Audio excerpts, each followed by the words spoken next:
News, the Black Information Network, and BINnews.com.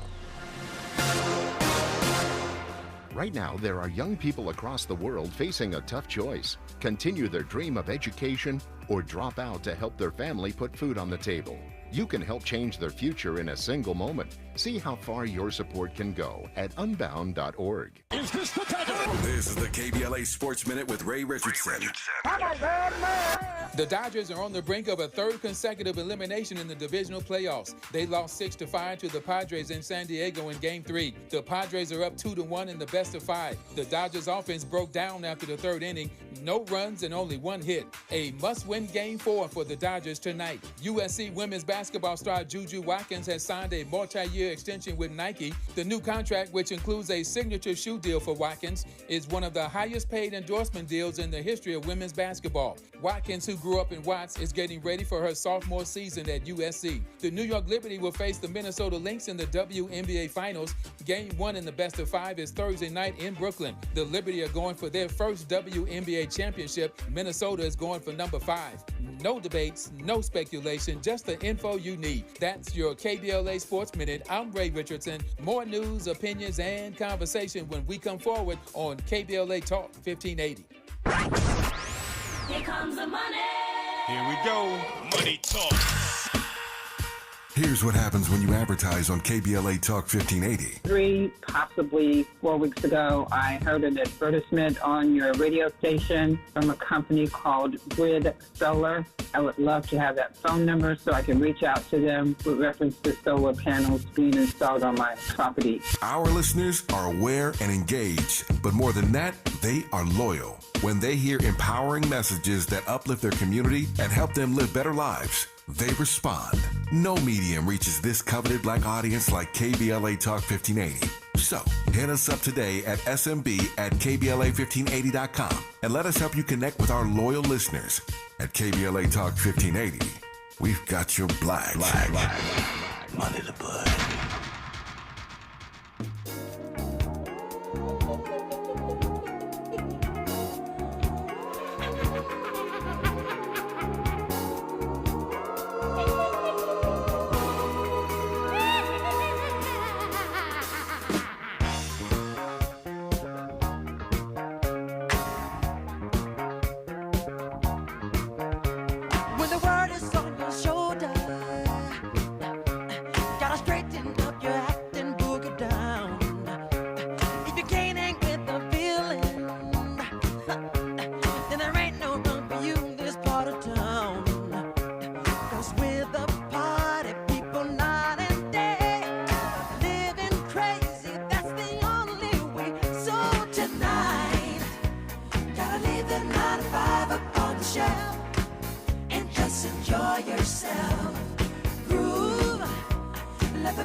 I don't know if Kevin De Leon is enjoying himself these days. What I do know is that he has, as I predicted 2 years ago, survived. There was a great debate in this building with my colleagues and yours truly and other friends.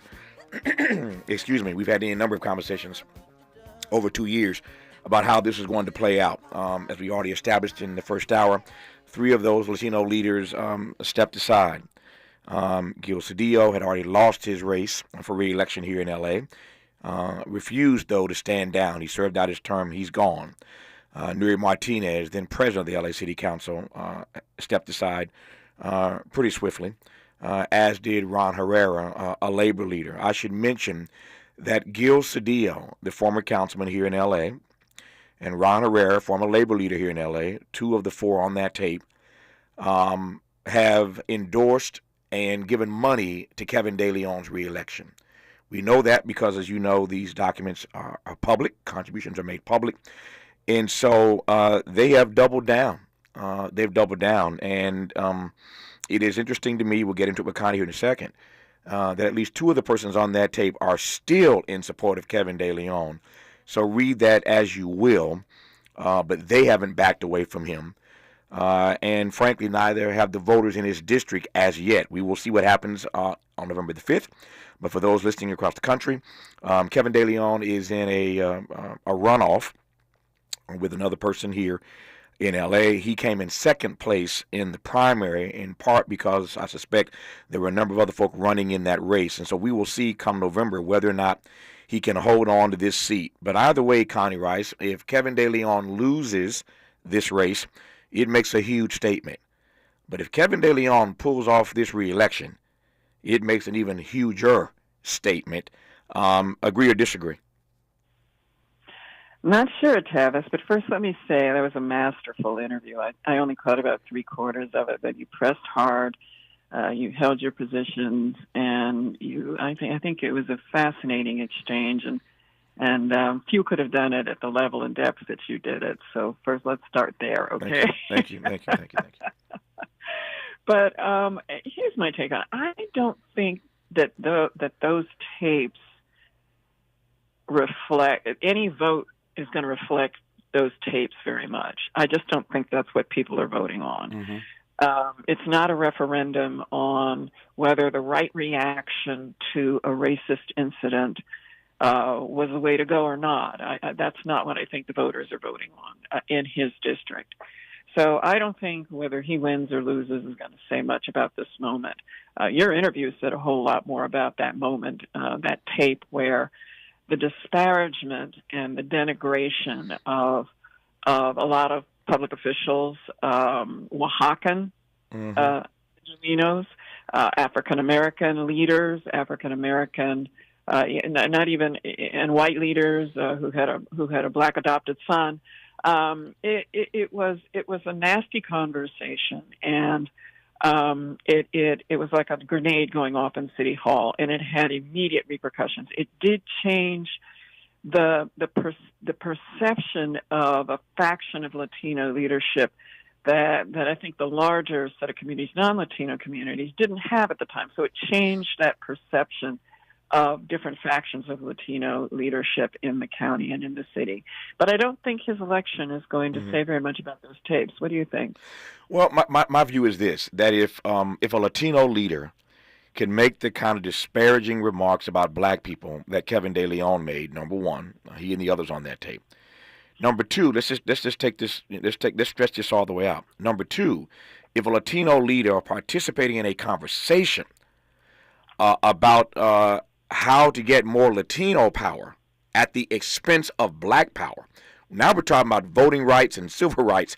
But if you can espouse and express those kinds of views on tape that you want to strip away black power to gain more power for yourself, and then you engage in all these, again, disparaging remarks about black people, and you can hold on to your seat for 2 years, refusing to resign, and then get reelected, after the President of the United States, the governor, and everybody else has demanded that you stand down, that does, in fact, I think, make a statement. So they may not be thinking about the tape when they go into that booth, but you better believe that there's some tribalism that one would have to believe in full effect here if, in fact, he can pull this off. And that, to me, does make a statement, because now it's like Donald Trump.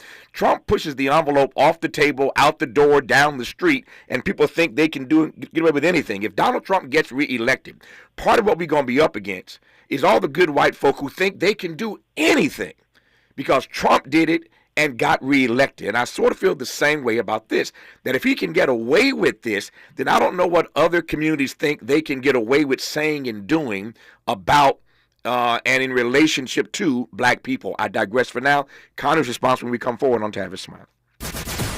Generous listening. Charitable listening. It's why everybody wants to talk to Tavis. The conversation continues when we come forward. Make a move into a home of your own. With City National Bank's Ladder Up Home Loan Grant, you could receive up to $20,000 that you never need to pay back. Use it toward your down payment, save on closing costs, or to buy down your mortgage rate. Find out more at cnb.com/ladderuphome. City National, here for every stage of the journey. Property must be in a qualifying market in California, New York, or New Jersey. Additional terms and conditions apply. Not all applicants will qualify. Terms are subject to change without notice. City National Bank is an equal housing lender. Member FDIC. NMLS number 536994. Hey, LA, it's time to step up and be a climate change hero. Go Metro and help us shape a better future for all Angelinos. From enhancing our diverse communities to preserving our planet, Metro is dedicated to making a positive impact with every ride. Start your journey at metro.net. Chevy, All the Things 2024 Truck Season Radio 30, code GWMR0294000. This truck season, think about all the things you can do in a Chevy truck. You'll be able to, or you can even just, with impressive towing, incredible bed and tailgate functionality, and multiple powertrains, Chevy trucks have what you need to get things done. When you want to do it all, Chevy's got you. Chevrolet, together let's drive. You have something special. You have greatness in you. Hello, this is Les Brown. I want you to go to LesBrownPowerTour.com. On October the 11th, 12th, and 13th, this weekend, we will be at the Airport Marriott, teaching people the techniques and strategies on how you can begin to live your dream right now. Many people have the ability to do more, but unfortunately, they're trying to open new doors with old keys. We're going to teach you how to monetize your brilliance with one of the speakers. We have a lady who was once a gas station cashier, and she's now a billionaire, and she's going to share her knowledge. I'm going to share with you how to tell your story, how to present yourself, and how you can earn millions of dollars with your wisdom and your experiences. October the 11th, 12th, and 13th, this weekend. Go to LesBrownPowerTour.com. It's going to change your life. Spread the word. Go to LesBrownPowerTour.com this weekend in LA at the Marriott at the airport. This is your moment. You have something special. You have greatness in you. That's my story, and I'm sticking to it. He's a paradigm pioneer and the top-rated African-American talk show host in the nation, according to Talkers Magazine. You're tapped in with Tavis Smiley right now. So, Connie Rice, that's my concern. My concern is that if he pulls this off, and again, if Donald Trump pulls off this presidential race, it says something about the kill shots that you can take at black folk and others and get away with it. And I absolutely understand exactly what you're saying, and I think you're right. I also think your lens on this isn't the only lens. Mm-hmm. My lens on this is not the only lens. So, I do see a difference between the MAGA Christo-fascist white nationalist movement, mm-hmm. which is about gaining power to make sure no one else has it, make sure we don't create a multiracial democracy. Mm-hmm. The racist comments that were made, and it wasn't lighthearted. This when you and all tribes have these conversations, but they don't descend to the level of attacking the other tribe's children. Mm-hmm. There's no tacit agreement. You can hear it in the backdrop of the tape. Kind of like, I liken it to the conversation between Nixon and Reagan, mm-hmm. where the two of them are on the phone, and I didn't know the two of them talk. But there was a conversation, Tavis, where they were talking about African representatives, African leaders of African countries at the UN. And Reagan and Nixon, they didn't even need to set it up with a preface or an introduction. They just went right to it to say, those people don't even, they live in huts. Mm-hmm. Who are they to challenge the United States? Mm-hmm. So there was tacit racism about black inferiority, African inferiority that was just assumed. It was like in the air between them. And so that's what you and I probably hear in that conversation with those Latino leaders on the leaked tape.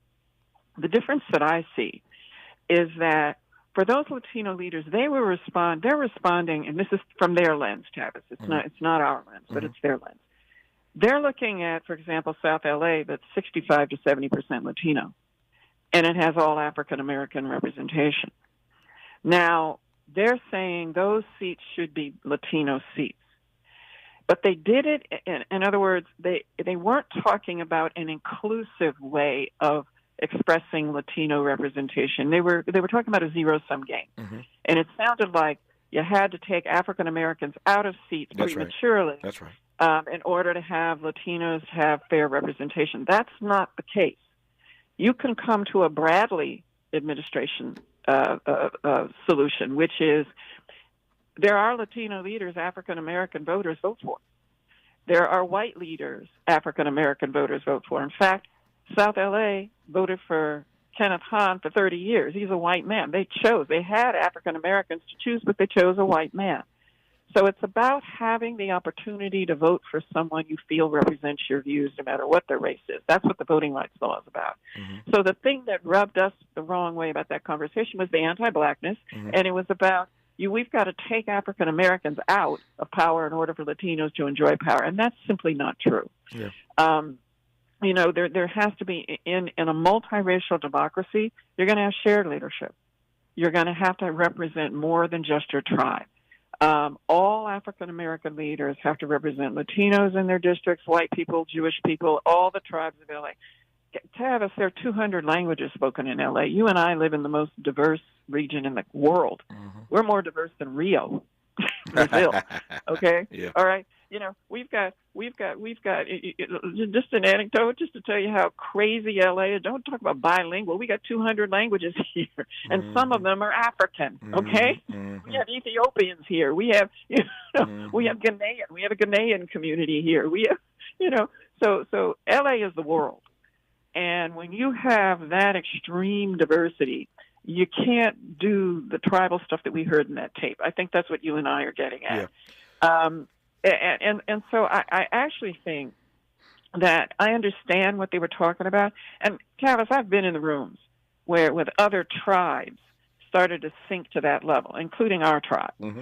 I'll say, wait. Now, you can't talk about the Jewish community that way. You can't talk about the Mexican American community. I've had to have those conversations. That's usually why I'm not invited back. Mm-hmm. Okay.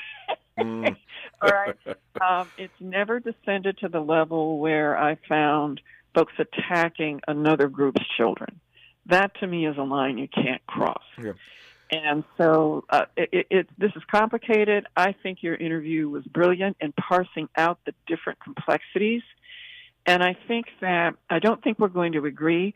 Kevin has taken an atonement. I'm going to stay here, but I'm going to atone, and I'm going to show you with my actions in the future. We'll see. Mm-hmm. We'll see. Mm-hmm. He's probably going to get reelected. I'll be surprised if he doesn't get reelected. It's close, but he could get it there. The difference I see between this scandal, this sort of racism scandal, and what we're seeing with the MAGA people is that they have a Christo-fascist white nationalist, we're not allowing people of color to have any expression in the government. We are getting power to make sure that not only do they lose what they've gained through blood, sweat, tears, and assassinations, but we're going to make sure they're pushed back to the 1920s. Mm-hmm. And that's not what I'm hearing from Latino leaders. I understand you're saying it's a variation on a theme, and I agree with that. Yeah. It's a matter of degree, but it's an important difference in purpose. I have a hard time. I could be wrong about this, and I want to just lay this out and take your temperature on this. I could be wrong, but I find it hard to imagine that Kevin DeLeon here in L.A. could be reelected after all that was said and done on that tape. I have a hard time imagining that there would not be a particular slice of black people, maybe even a preponderance of black people, who would then be asking, what do they really think of us? The summer bop this year was Kendrick, as we all know. They not like us. Kevin DeLeon cannot get reelected if a majority, frankly, of those who turn out, we know turnout won't be anywhere near what it should be in a democracy. But if he gets reelected, and to your point, I've said this for 2 years, and we'll see if you and I are right. I've argued with a lot of people about this, but I still think this race is Kevin DeLeon's to lose, even though he came in second place in the primary. A lot of folk were running. I think he may, in fact, pull this off. And as I said earlier, I still believe that will make a statement. Here's what I mean. It will make a statement because there were a bunch of Latinos in his district who know exactly what he did, but they voted to re-elect him anyway. And you're not going to convince me, not today at least, that there won't be a bunch of black folk who are going to look at that and say, y'all, really? Y'all re-elected him after what he said about us? What do they think about us? That's going to be one of the frames, Connie, I believe, if he pulls this off. And you're absolutely right. And that feud, that food fight will go on for a long time. Yeah. And I have no disagreement with that whatsoever. You're absolutely right about that. Yeah. And I think it's also not the entire subsets of our different communities. Sure. And so I think that's definitely going to be a big part of the reaction. But you know what we're getting to? We're getting to a conversation we usually don't have, which is a deeper conversation about the different spectra, the different ranges of isms and phobias. You know, there's a spectrum of anti-black racism, and there's a spectrum of anti-female misogyny, right? There's a spectrum of anti-Muslim. There's an Islamophobia spectrum. You know, you can be all the way to the end of, you know, they shouldn't exist, all the way over to someone who converts, you know, and loves the religion, loves all of the many different countries and cultures that live with Islam and through Islam. So we're getting into that range. Now, for me, probably because of the way I grew up, but you kind of instantly can peg people where they are in terms of where they are on the spectrum. And we're talking about the anti-black racism spectrum, all the way from total ally, integrated into the black community, think of themselves as black. And I've met maybe three white people like that, right? I had to tell one of them, you know, you're not black. You know, one of them was my colleague, who's Chinese American at the NAACP Legal Defense Fund, Tavis. Yeah. We had to go to South Africa. On a case, and when the you had to have a pass, and my pass was colored. No, my pass was black. His was colored because he was Asian. He appealed it. Okay. He said, "I'm not going until I'm designated as black." Yeah. Good luck with that. Yeah. Grew up in Harlem. Yeah. His brother was a Baptist preacher. They were Chinese. Okay. You know, Chinese American who thought they were black. Very, very few, 0.0001% of the population goes. But that's the farthest end of that spectrum, all the way to the folks who did the 5,000 lynchings and took picnic baskets to watch black people be lynched in the trees. Okay, so you've got that spectrum, and you can do that with any kind of ism or phobia. What your conversation was getting to was, what does it mean when you have folks sliding back and forth on that spectrum when they're in private conversation? Yes. You know, it gets a little more honest, right? And I've been in rooms with African Americans. I've been in rooms, and sometimes people forget what I am because you kind of forget, I kind of get diluted. And I've been in conversations with very powerful white people in the room. They forget that I'm there. I think they probably think I'm there with the help. But the stuff that will come out of their mouths about owning politicians and running the black machines and African Americans have to be contained. Some of the conversations would shock you, but when people are behind closed doors, they have those conversations, African American conversations, and some of it is anti-blackness, some of it is simply raw power gathering. There's a lot going on in those witches' brews conversations. But what your interview masterfully got at was how complex that scale is. You can have somebody who has a public persona, the actions, the votes, the stuff that they do for their constituents. You can't tell what their real views of folks are until they get behind, they have a couple of drinks, and they're feeling relaxed, and they kind of let it out, right? I have the same conversations with cops, who publicly say they're for community policing, but if you go drinking with them, they're like, you find out, no, they were participating in some of the stuff that had beat downs of black people in the streets. And I would never have guessed it. So I guess what I'm saying is these are the conversations we never have because we're always fighting over power and representation. Yeah. And that's at a very high level. But when you go deep the way you did in this interview, you're starting to touch some of the tectonic plates of real human fault lines, tribal fault lines. I want to give and that's where you start to see this stuff. Nope, I'm glad you're getting deep, and I love it, as you always do. Let me just read. We're getting messages everywhere. I'm always amazed, and my team and I laugh about this. And it's amazing to me when you conduct an interview 2 years ago, or 20 years ago, or 40 years ago. I've been at this for a long time now. The response that you get from people, even though you're reprising something. I got this.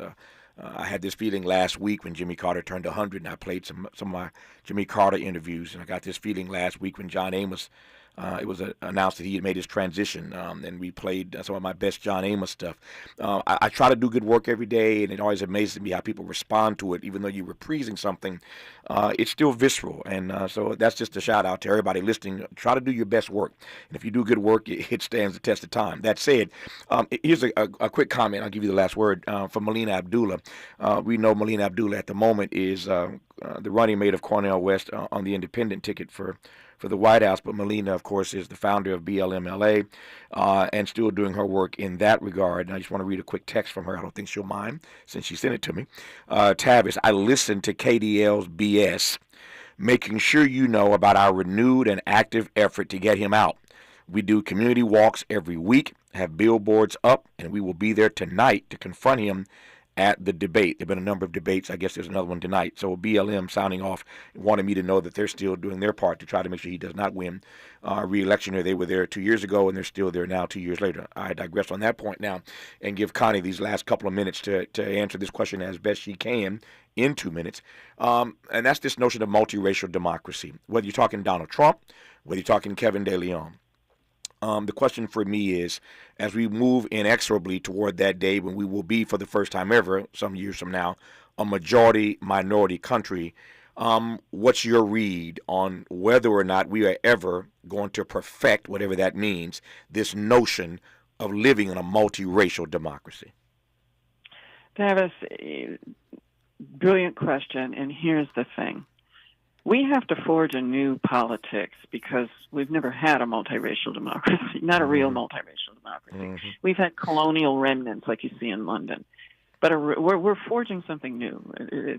And how we do that, I think what we have to do, because what history has taught us in this country after 400 years is that anything that focuses just on African Americans will be snuffed out. Mm. It gets reversed, it gets crushed, it's just a matter of time. Show me an example of something that was a specific focus on African Americans that didn't involve a multiracial coalition backing it. It doesn't last.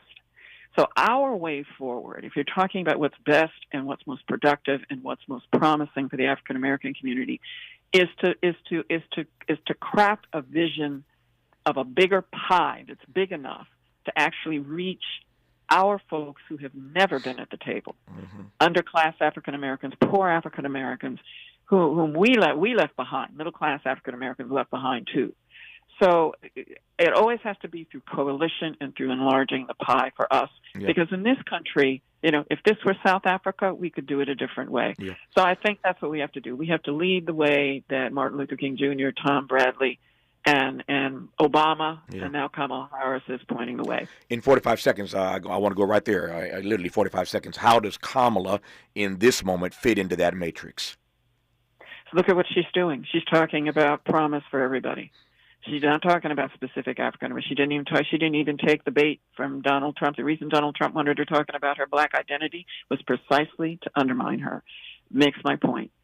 She's forging a multiracial American future in which African Americans can thrive.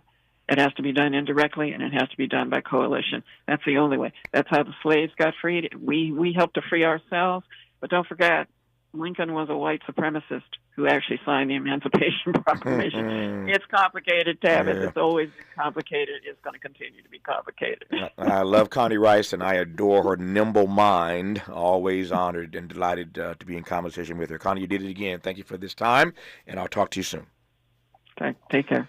Speaking of Donald Trump, when we come forward, a conversation with Anne Applebaum, author of the new book, Autocracy, Inc., The Dictators Who Want to Run the World. You're listening, and I'm glad about it, to Tavis Smiley. Why does Tavis say, when we come forward? Because he's not going back. And you don't have to go back either. Forward ever, backward never.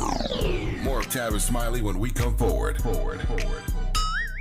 Paid for by government.com. Did you know the United States Mint has issued a new Morgan silver dollar coin in proof condition for the first time? Not only that, they are also minted in 99.9% pure silver for the first time ever in history. Coin experts are calling this an amazing opportunity for anyone that knows the enduring popularity of Morgans. But you must hurry. Only 400,000 of these legal tender silver dollars were issued. These first ever Morgan silver dollars are brand new with stunning mirror-like finish, minted by the iconic San Francisco Mint. Call now and you're guaranteed a new first ever 99.9% pure silver proof Morgan dollar. To learn more, call 1-800-973-9717. If you order now, you will receive a free coin collector bonus pack, a $25 value, free with every order. Call 1-800-973-9717 now to secure your new Morgan silver dollars before they are gone. That's 1-800-973-9717.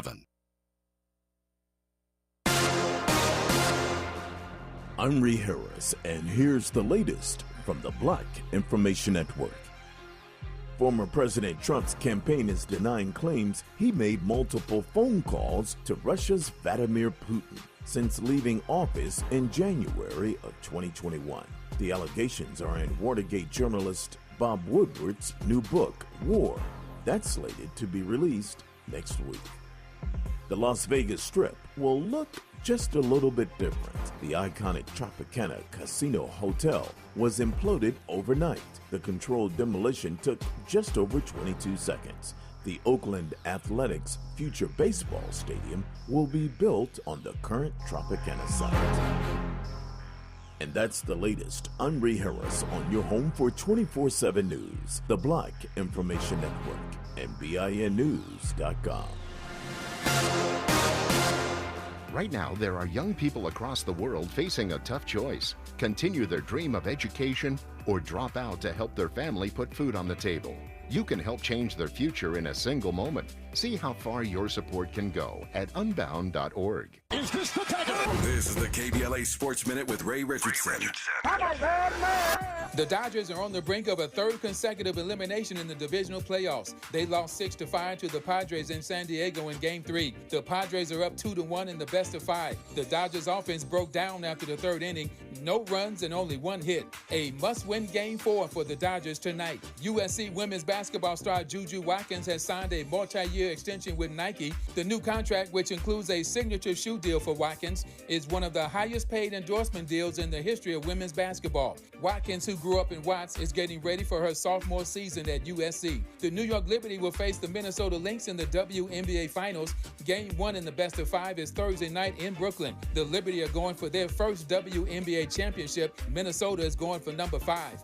No debates, no speculation, just the info you need. That's your KBLA Sports Minute. I'm Ray Richardson. More news, opinions, and conversation when we come forward on KBLA Talk 1580. We've got a lot to talk about.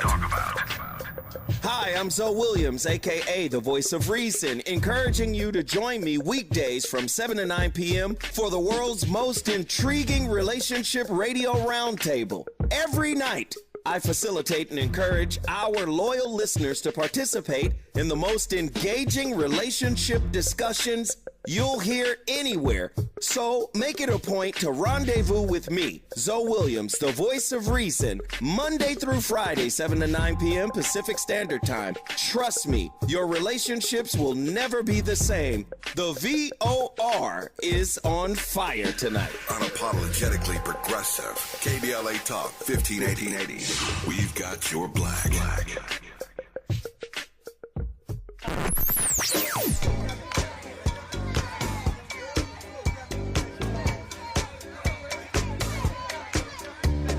This is KBLA Talk 1580. Talk radio. That's music to your ears. We're unapologetically progressive. KBLA Talk 1580.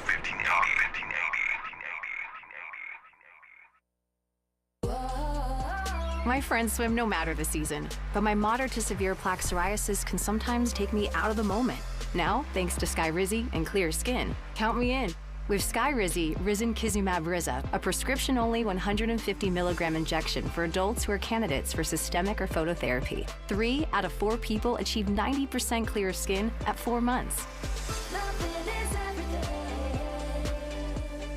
Don't use if allergic to Skyrizi. Serious allergic reactions and an increased risk of infections or a lower ability to fight them may occur. Before treatment, your doctor should check for infection and tuberculosis. Tell your doctor if you have an infection or symptoms such as fever, sweats, chills, muscle aches, or cough, or if you plan to or recently received a vaccine. Thanks to Skyrizi, there's nothing on my skin, and that means everything. Ask your doctor today about Skyrizi, the #1 dermatologist-prescribed biologic in psoriasis, and visit skyrizi.com or call 1-866-SKYRIZI to learn more. Freedom is an endless meeting, so let's get back to it with Tavis Smiley. A conversation as promised now with the Pulitzer Prize-winning author of Twilight of Democracy. She has a new text. It is an alarming account of how autocracies work together to undermine the democratic world. I look forward to this dialogue with Anne Applebaum about her new text, Autocracy, Inc., The Dictators Who Want to Run the World. Anne Applebaum, you've done it once again. Good to have you back on this program. How are you today? Anne, can you hear me? Is your mute button pressed? I cannot hear you if you can hear me. Let me let Miles work on that. It happens, of course, sometimes in live radio. Let me tell you a bit more about Anne Applebaum. She, as I said, is a Pulitzer Prize-winning author of a book called Twilight of Democracy, which was an amazing text. If you don't have that in your library, I highly recommend that. But her new one is called Autocracy, Inc., The Dictators Who Want to Run the World. We were just talking to Connie Rice a moment ago about Donald Trump in a variety of respects. And certainly his name, I should say, comes to mind pretty immediately in a conversation about people who want to be dictators and want to run the world. Put a pin in that for now. We may get to that. But Anne, are you there? Can you hear me now? I can hear you fine. There you go. It's good to have you on. Thank you for the time. Let me just jump right in and make the most of the time that we have here. I want to start at home first, and then we can go around the globe in a moment and get inside the pages of your text. But let me just start with this. As we're on the eve of a major election in this country, is America, to your mind, prepared to defend this version of democracy from authoritarianism? Well, we're about to find out. One of the extraordinary things about this moment is that we can already see autocratic behaviors at work in America. So we're not talking about something that might happen or something that's off in the distant future. We're already seeing people, online mobs and sometimes real life mobs threatening people. Republicans who step out of line, others who offend the president can become targets. That's a kind of autocratic behavior. We see that in the autocratic world. We see a president who talks very casually about former president, who talks very casually about the use of violence. Who threatens to use deportations, who talks about immigrants ruining the gene pool. This is the kind of language that's been used by autocrats in other times in other places. And so we're not talking about something that's theoretical or might happen. I mean, some of it is already here and already affecting people. And so the question of, will we fight back? Will we understand it when it's happening? Will we identify it and be able to push back? I mean, that's the question for us right now. Yeah. To your brilliant point now, Anne, the question then becomes, and you write about this brilliantly in the text, that autocracy in the 21st century doesn't look like, it ain't going to sneak up on us, or it might in fact sneak up on us, because it doesn't look the way we think of autocracies in the past. Tell me more. Right. I mean, we all have a kind of mental image, with Nazis, stormtroopers marching down the street. We've seen in movies what dictatorships look like. But actually, in the modern world, most democracies fail not because of a coup d'etat or because of some colonel, who storms the president's house and shoots up the ceiling.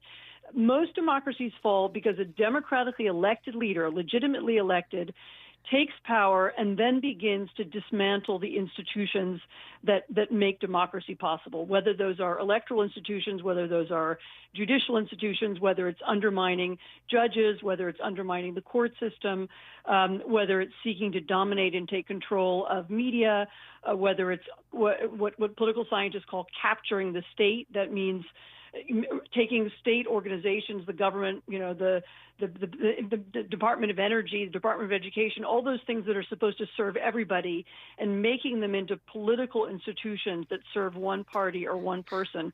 We've seen that happen in a lot of other places. And, versions of it have happened in the U.S. before. Mm-hmm. We've seen it at the state level. You can look at Louisiana under Governor Huey Long a few decades back. Mm-hmm. You can see versions of it in the American South during the Jim Crow era. It's happened before, and it can happen again. And it could happen in a way that most people don't notice until it's too late. What you just laid out, Ann, and this is a layup in some respects, but let's go there anyway, because it's right in front of us. And given what you just said, it sounds to me like what you just articulated is the playbook of Donald Trump and Project 2025 if he can pull off this election in November.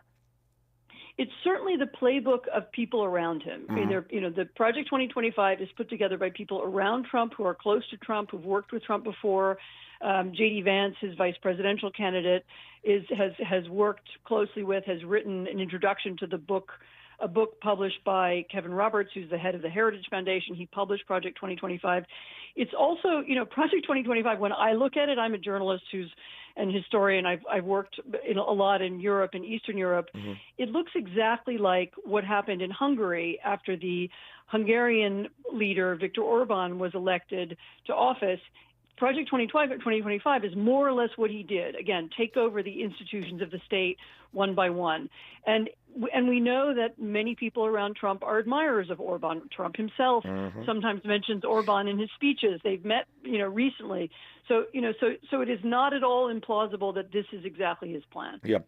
It's not just Donald Trump, as you well know. You mentioned that you've done work around the globe. And so your book, Autocracy, Inc., The Dictators Who Want to Run the World, give us a real global view of this while we reside inside of our bubble with the would-be autocrat Donald Trump. Let me just expand this out for a second and ask this. What, in fact, is happening around the world on the global stage that's allowing for the election, the takeover of these conservative, and I'll put it nicely, these conservative ideologues, these autocrats, as you call them? So my book describes a network of dictatorships, and actually they are not joined by any one ideology. Mm-hmm. So nationalist Russia, communist China, theocratic Iran, Bolivarian socialist Venezuela. These are all countries that have established regimes where there is no rule of law, where courts are not independent, where the ruling party or leader rules without any checks and balances, without any sometimes any legal criticism. They don't talk the same way. They don't always have the same goals, but they've begun to collaborate in ways that help keep one another in power. And so they collaborate financially. They invest in one another's states. They collaborate with technology. Chinese surveillance technology is now used by many of the other states. And they also collaborate, and maybe this is the piece that's most relevant to us, they collaborate in the realm of propaganda. They build a kind of autocratic narrative. Autocracy is safe and stable. Democracy is weak and divided. Democracy is degenerate, and sometimes they even mean sexually degenerate. And autocracies will protect you.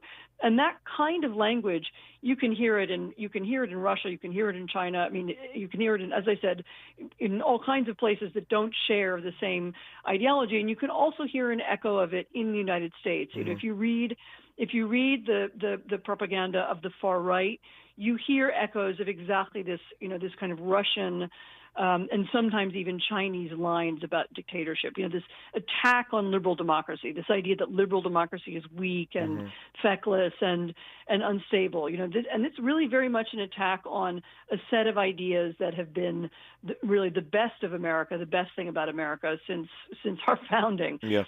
So it's it's not an accident that you hear it. I mean, I don't want to say that Russia is manipulating Americans, because it doesn't really work like that. It's more of a joint project. I mean, there's there was an FBI revealed recently that RT, which is the Russian state television, was paying far-right influencers in Tennessee to produce YouTube videos that were, some of it was about Ukraine, but some of it was about U.S. politics. And the point is they were doing it voluntarily. They weren't being forced to do it. They were being offered money to do it, but they were doing it already. So we have this same narrative here in the United States already. When we come forward, I want to ask Anne Applebaum a few more questions about this notion of the weakness of democracy as platformed by these autocrats around the world. I want to ask her about how they use this notion of the evil empire, the evil of America, to build, again, their platforms and followings around the globe. And certainly there is news of late, since she mentions Russia. There's news right now of Donald Trump and Putin and whether or not Donald Trump made a bunch of phone calls and sent him COVID tests. There are folk who are concerned about the cozy relationship between Donald Trump and Vladimir Putin. I wonder what she makes of that if Donald Trump gets reelected. Our guest is Anne Applebaum. Her new book is called Autocracy, Inc., The Dictators Who Want to Run the World. More with her when we come forward on Tavis Smiley. Hope, agency, dignity. This is Tavis Smiley. We asked seniors how to prevent Medicare scams. My best advice, if you get a phone call, do not talk to the person. These people are well trained. Don't talk to them. They don't know me. They're just trying to scam me. Don't be fooled. Hang up. Just hang up. Never give out your Medicare number. They're going to get your number to put in a false claim. If I get a call from someone, I don't pick up the phone. And should I pick up the phone and they ask for information, then I hang up. How do you detect Medicare fraud? Just like I check my credit card statements, I check my Medicare statements monthly. Scammers can get a hold of your number, order medical devices through your account, and you're not even going to know about it if you don't look at your statement. Check your statement every month. If you get your statement and you see something that you know you did not have done, you report it. Call your senior Medicare Patrol. To report Medicare fraud, call the Senior Medicare Patrol at 855-613-7080. Tavis Smiley's new book, The Covenant with Black America, 20 years later, is now on sale everywhere. This classic text shot to #1 on the New York Times bestsellers list almost 2 decades ago. If you have the original book, you will surely want to get this 20th anniversary edition with powerful new contributions from today's leading voices. This 20th anniversary edition presents a compelling blend of historical insights and contemporary urgency in this critical and unprecedented election year. Get your copy of The Covenant with Black America 20 years later today. The possibility of lung cancer can be pretty scary, especially if you're one of approximately 8 million current or former smokers at high risk. That's why SaveByTheScan.org wants you to know that now there's a breakthrough low-dose CT scan that can detect lung cancer early, and it only takes 60 seconds. You stop smoking, now start screening. For an easy quiz to see if you're eligible, visit SaveByTheScan.org. It could save your life. SaveByTheScan.org is brought to you by the American Lung Association's Lung Force Initiative and the Ad Council. If you're living with dry age-related macular degeneration or dry AMD, you may be at risk for developing geographic atrophy or GA. GA can be unpredictable and progress rapidly, leading to irreversible vision loss. Now there's something you can do to slow it down and get it going slower. Izervay is proven to slow GA progression. Izervay gets GA going slower. Izervay or avacincaptad pagel is a prescription eye injection used to treat GA. Don't take it if you have an infection or active swelling in or around your eye. Izervay can cause eye infection, retinal detachment, or increased risk of wet AMD. Izervay may temporarily increase eye pressure. Your vision may be impaired after an eye injection or exam. Don't delay. Ask your doctor about Izervay today. Izervay gets GA going slower. Visit Izervay.com. That's IZERVAY.com. Less monologue, more dialogue. Tavis Smiley continues right now. It does indeed with our guest, who I'm honored to have on this program, Anne Applebaum. Her book is called Autocracy, Inc., The Dictators Who Want to Run the World. You were talking a moment ago, Anne Applebaum, about this notion of how they play on, these autocrats play on the weakness of democracy. More to the point, though, tell you about how they use this notion of the evil empire, the evil of America. No, they very much identify America as the source of the world's problems, including many of the problems that they have themselves created. So, the war in Ukraine was begun by the Russians. They invaded Ukraine. They've set up concentration camps in Ukraine. They've deported children from Ukraine, and yet they seek to blame the war or pretend that the cause of the war is the United States. You can see this repeated almost everywhere. The idea that America is somehow evil and that the ideals of liberal democracy are somehow false. And that the open society and the freedom that we enjoy, are somehow degenerate. And this is it can be a powerful message. It can resonate, and it also is beginning to resonate in this country among people who, for whatever reason, are dissatisfied or who seek to use this as a form of political propaganda. And it's quite dangerous, because the idea that that it's all it's that you should be apathetic, that the system is failed, that that we should be we need a revolution, we need to replace our system with something else. I mean, this is often what you have in autocratic states before you have the rise of a dictatorship. So it's you can make fun of these ideas or laugh at them or think they aren't serious, but you can see the pattern in other. No. Doesn't lead in a good direction. Got it. I thought I lost you. There you are. I saw your recent tweet, Anne Applebaum, where you said, and I quote, "Trump isn't the president, but even so, he is already working from the authoritarian playbook," close quote. Let me ask you directly, if I've heard this phrase once, I've heard it a million times in this campaign, as have you, that Donald Trump is an existential threat to this democracy. Do you believe that?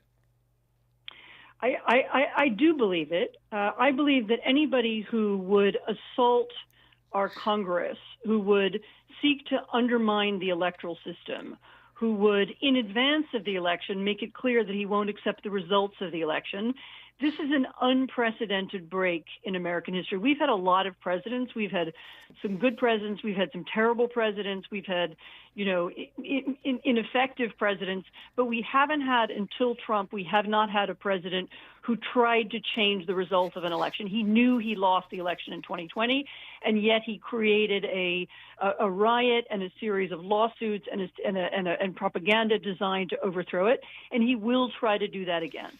When we come forward in our remaining moments with Anne Applebaum, I want to ask her about Trump and Putin, the story of the moment, and I also want to ask her, and this may be the ultimate, the ultimate question, which is, if Donald Trump is in fact reelected, and we already know, based on their tweet and on the evidence that he gives us every day, that he's already working from the authoritarian playbook, and we know that these autocracies are popping up all over the globe. How do we, the demos, push back? We know what his playbook is going to be. And as president, he's powerful. He ain't all powerful, but he's awfully powerful. How, in that instance, would we hold the line? How would we push back in America? We'll talk about that when we come forward with Anne Applebaum. Her book is called Autocracy, Inc. You're listening to her, and I'm glad about it, on Tavis Smiley.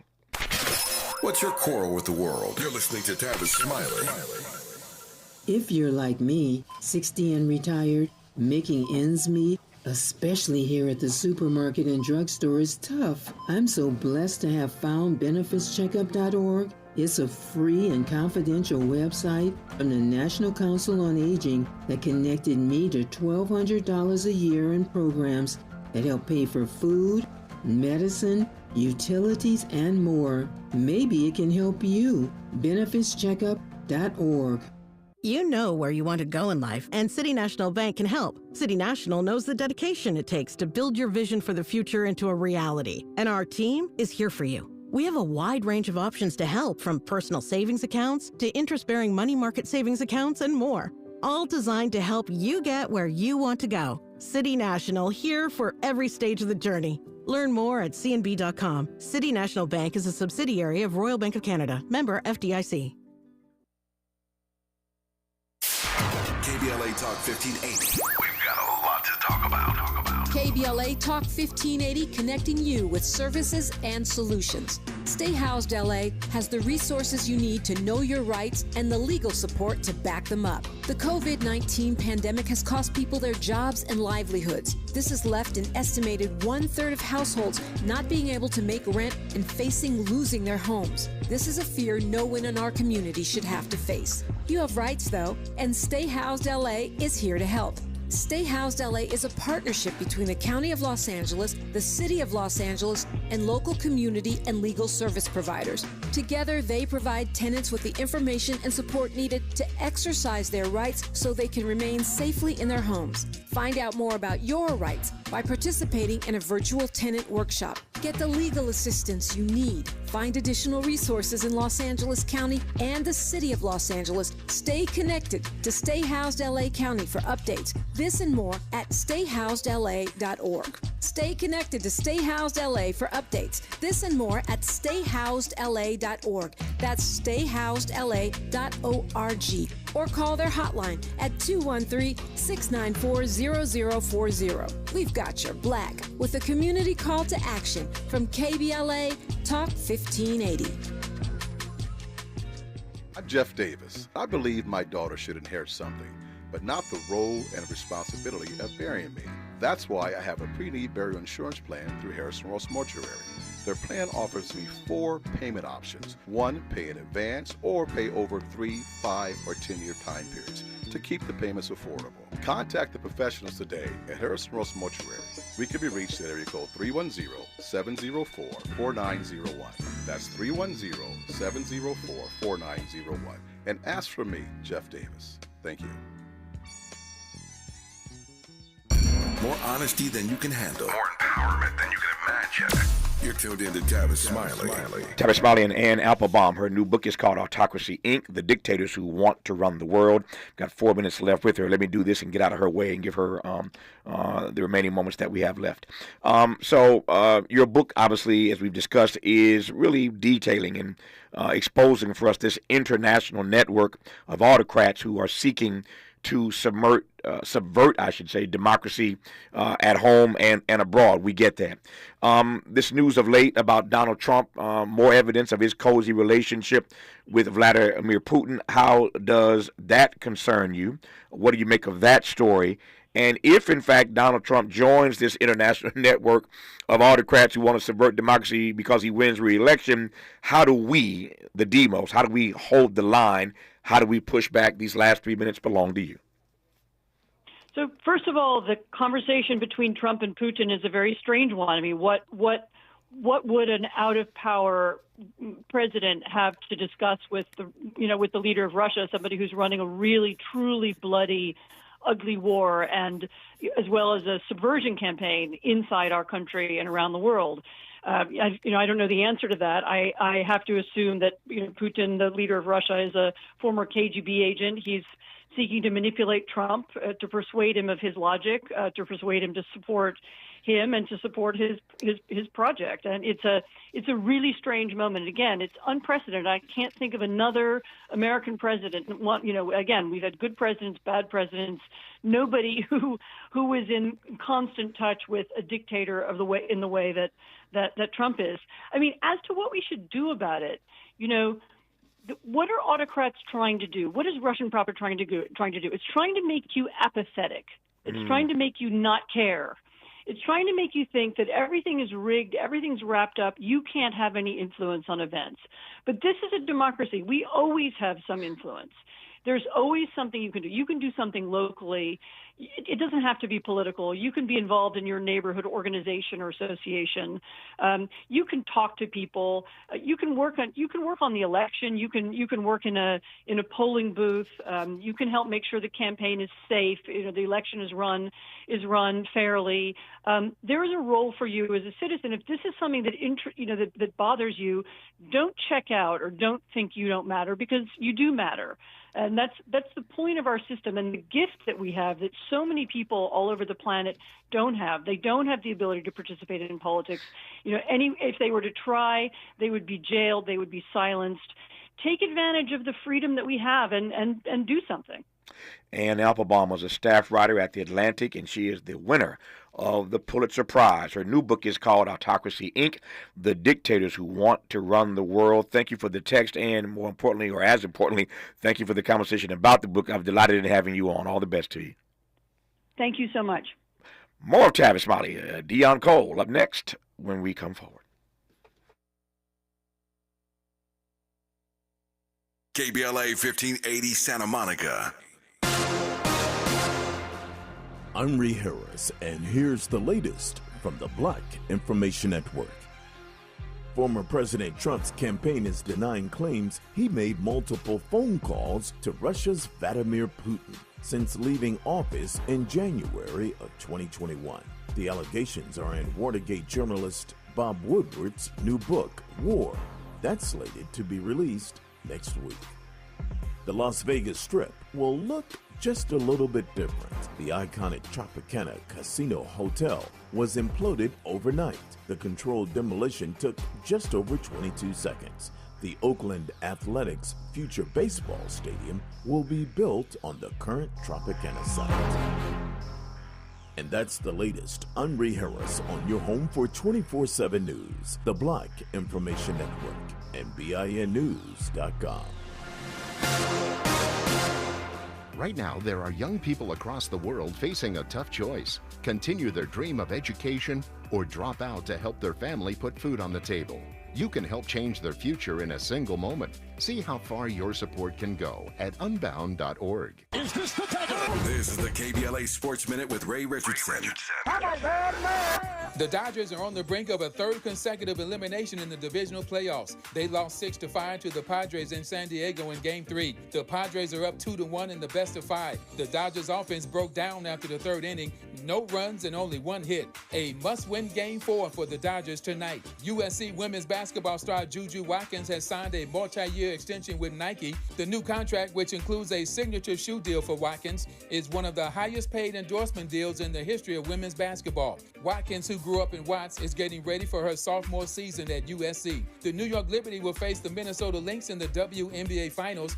Game 1 in the best of 5 is Thursday night in Brooklyn. The Liberty are going for their first WNBA championship. Minnesota is going for number 1. Black. And if I share with you my story, would you share your shadow with me? Time to get hey.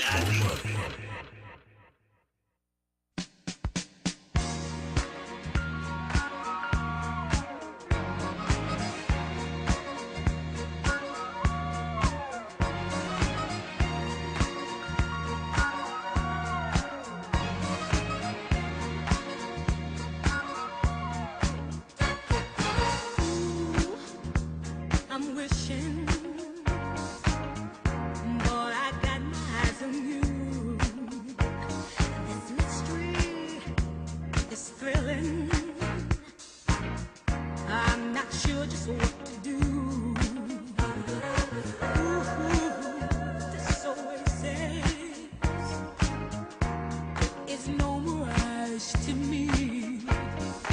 Touching gently.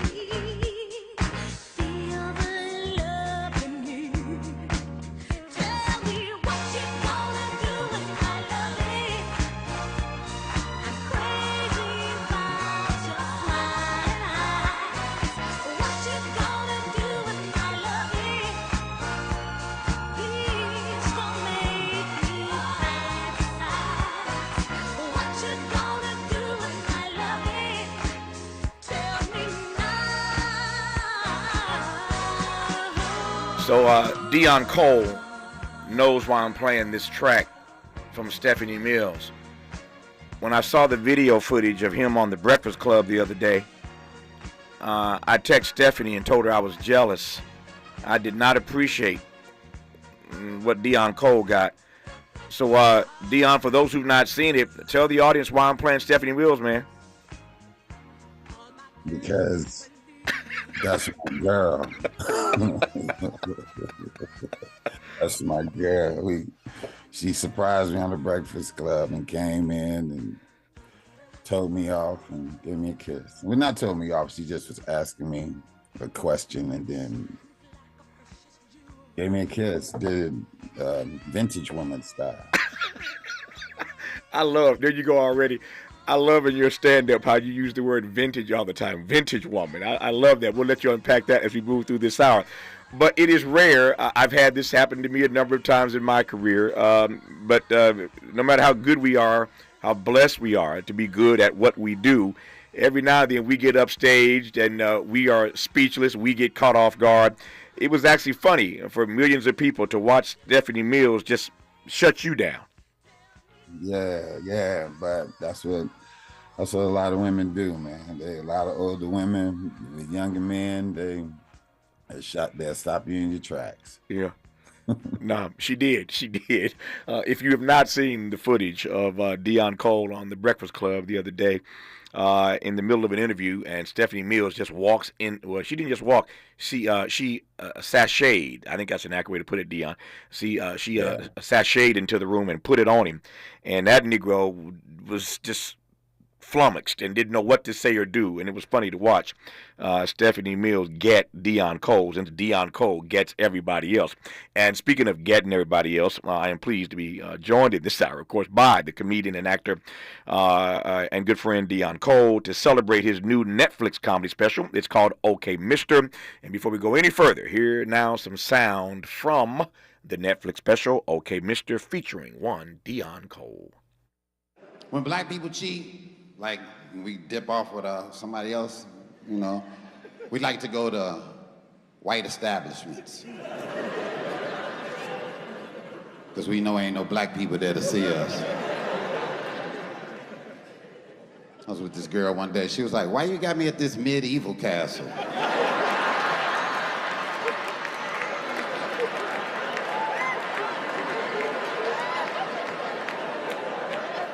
You said you was open-minded, right? Well, put that crown on, eat that turkey leg, and shut the up.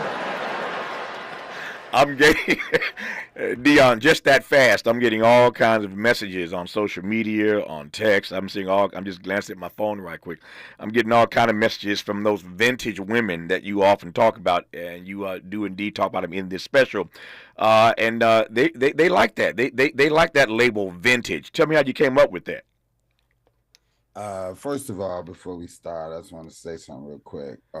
We were supposed to do this interview before, and I want to apologize to all your listeners out there because I had the times mixed up, and I didn't make it. And I know that you was on here, doing what you had to do until I got on, and I want to sincerely apologize to your fan base about that, if that's cool. That is very cool, and you're a good guy to say it. I wasn't gonna go there. I'm glad you did. I receive it. No. I just want to put it out there. Put it out there. No, man, stuff happens. Stuff happens, and I get it. Stuff does happen. Yeah, you got to be prepared for that and everything. But I also have never been cussed out like that in my life by anybody but you. And I want to say, don't you ever in your natural life talk to me like that ever again. There's gonna be some problems when I will tell you this. I said, who do he think he is talking to right now? Let me say this, Deon Cole. The whole south side of Chicago on your ass. Yeah, I realized once I went in, I said, this Negro is from the south side of Chicago. Maybe I went a little too hard on Deon Cole, expressing my disappointment that he didn't make it on time. But I tell you this, if you had not made it today, and actually thought about starting by just running the list of all the things I've seen you on. Negro, I done seen you on The Breakfast Club. I saw you on Club Shay Shay. I said, he better get his black behind over here today, and he better be on time. No, I apologize. Things happen. The only interview out of every interview was yours that I was late for, and I apologize. And I thought you loved me, Deon Cole. I thought I was your boy, man. I love you to death, but don't you ever talk to me like that. Another day in your black life, dude. I swear to you. I was like, oh no, I'm gonna make this interview. We'll call. Okay, we'll call it even. I'm about to tell his ass. We'll call it even. We even now. Okay, all right. We can go. Even Steven. Now back to Vint. With matter of fact, hold that thought. We done got so deep into it. I got to pause for a second here. When we come forward, we will let Deon Cole unpack this term, vintage. I love it, and apparently a bunch of black women love it too. They don't mind being called vintage by Deon Cole in his stand-up. It's called OK Mister. It's streaming right now on Netflix. I'm honored and delighted to have my friend Deon Cole on Tavis Smiley. Interrogating and unpacking. That's what we do around here. You're listening to Tavis Smiley. Standing up for everyday Americans is at the very foundation of who Kamala Harris is. Raised in a middle-class home by a working mother who instilled in her a passion for justice and equality. That's why when Kamala Harris became district attorney, she stood up for our kids, keeping them safe by prosecuting sex offenders. She also pioneered a program to give nonviolent drug offenders a second chance. As president, Kamala Harris will continue the fight for everyday Americans. She's already lowered the cost of your health insurance and medications. Insulin is now capped at $35 for seniors. But there's more to do because mortgages, rents, groceries, and utility bills are still too high. Harris's plan to fix it? Build more homes to lower prices and make the wealthy and billionaires pay their fair share so we get a break. All her life, Kamala Harris has been standing up for us, and she doesn't plan to stop anytime soon. I'm Kamala Harris, candidate for president, and I approve this message. Paid for by Harris for president. From the first day of kindergarten through the day they graduate high school, in California, 38% of students attend a public school that fails to meet minimum health standards. That's why we need Prop 2. Voting yes on Prop 2 will fund urgent repairs at local schools, protect kids from toxic mold, asbestos, and lead, ensure clean drinking water, and repair leaky ceilings and storm damage. Yes on Prop 2. To fix what's actually broken. All funds go to local schools without raising taxes. You heard that right. So join the California NAACP, nurses and teachers, and vote yes on 2. Because all our kids deserve a safe place to learn. Ad paid for by Yes on Prop 2, sponsored by Nonprofit Education, Labor and Business Associations. Ad committee's top funders, California Building Industry Association, Coalition for Adequate School Housing, California Teachers Association. If you're living with dry age-related macular degeneration or dry AMD, you may be at risk for developing geographic atrophy or GA. GA can be unpredictable and progress rapidly, leading to irreversible vision loss. Now there's something you can do to slow it down and get it going slower. Izervay is proven to slow GA progression. Izervay gets GA going slower. Izervay or avacincaptad pagel is a prescription eye injection used to treat GA. Don't take it if you have an infection or active swelling in or around your eye. Izervay can cause eye infection, retinal detachment, or increased risk of wet AMD. Izervay may temporarily increase eye pressure. Your vision may be impaired after an eye injection or exam. Don't delay. Ask your doctor about Izervay today. Izervay gets GA going slower. Visit Izervay.com. That's IZERVAY.com. Helping to make you the most knowledgeable person in your circle of friends. This is Tavis Smiley. Tavis Smiley and Deon Cole, comedian and actor who is celebrating his new Netflix comedy special, OK Mr., which I've seen twice now. Thought it was pretty funny, hilarious, in fact. And before I get to the vintage thing, let me say this first, Deon. I study people, and of course I've studied you over the course of your career, and have great respect and regard for what you have done and are doing. We'll talk about what it means to be part of that pantheon of great comedians from the Windy City as we move through this hour. I still miss Bernie Mac to this day. I just miss that Negro.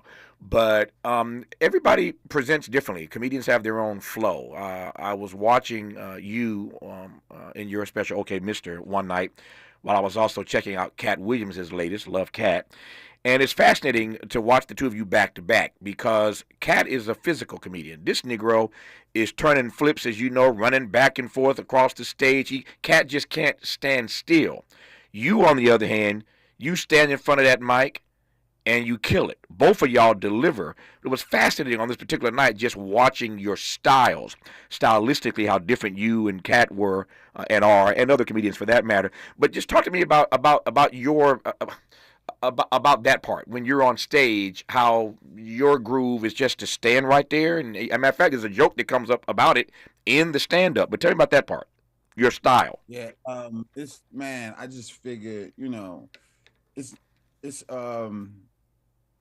I like to go against the grain sometimes and do something that's really not being done or whatever, but that's also natural to me where I'm not forcing myself and it's something I'm out of character doing or whatever, and that's something that a lot of people, I ain't gonna say a lot of comics can't do that because they can or whatever, but it's the way that I do it. I just felt like it was a very unique way of delivering material. Martin Lawrence, he calls me a sniper. That's what he always said. Like I do some dates with Martin while he on tour, and he always be like, man, he like a sniper of comedy. He always be like, you stand in one spot and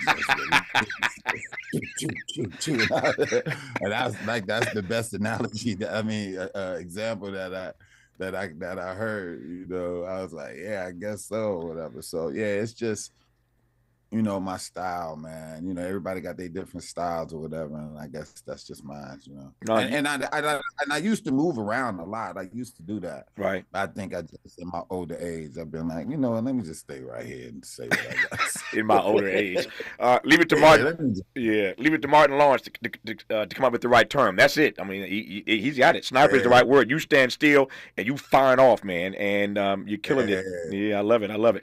All right, so now back to vintage. I'm looking again at all these messages from all these women about this term vintage. Tell me how that became a part of the repertoire.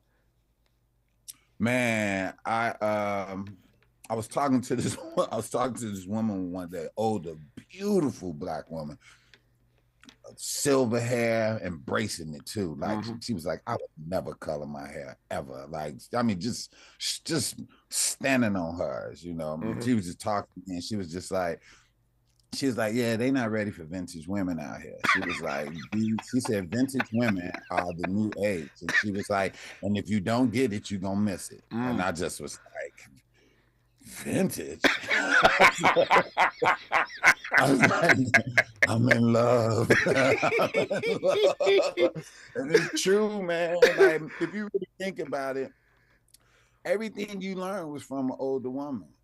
Like everything, an older vintage woman, and that's what she was telling me. She was like, man, you learn everything from us. And I'm like, yeah, you do. You learn from your mother, you learn from your grandmother, and you learn if you date an older woman, you're gonna learn from them too, whatever. So she just was like, she said that, and then I went with it. I went with it every day after that, Yeah, no, you work it, man. You work that vintage thing.